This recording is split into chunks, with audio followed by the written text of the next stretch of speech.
to really get a sense of what's going on and the ins and out of it, you have to understand one thing, and that is the war on drugs in America back then. It has no beginning and has no end. And it's very simple. And once you understand the meaning of that phrase, why it has no meaning, why it has no end, it gives you a clear picture of what's going on. It's because we're pretty much fighting the war onto the drugs, right? But we're not going after where they originate from, who is enabling all of this to happen. And once you have that figured out, you begin to get the full sense of it. And that's why the video you showed, they were perfect, because that's the whole idea of it. It's just that the fentanyl that's being shipped right now, it's sent here to disrupt and destroy America as a part of the 3F plan and under the umbrella of the unrestricted warfare, right? Like all the means they're able to use.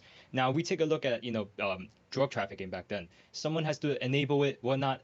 When it comes to cocaine, methamphetamine, any type of all of that older stuff. Now, when we're talking about fentanyl, there's a loophole in this, and that is a medicine, right? It's also used in the medical industry as well. So what they used to do back in the day when we fought the war on drugs was that the cartels would give up maybe a couple pounds for the DEA to confiscate, and then they push through 3 tons.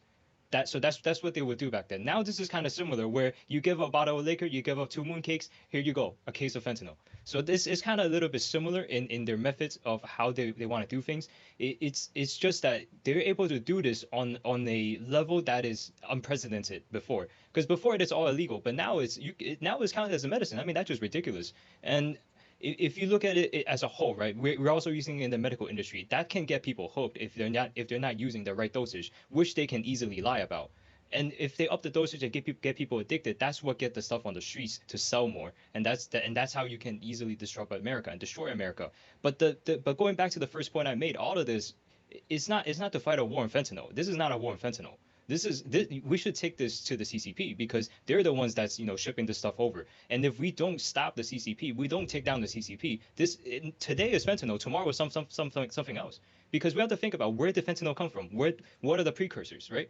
Because for them to break down a previous drug and to turn it into fentanyl, it makes them even more money than they did. It's simple. It's basically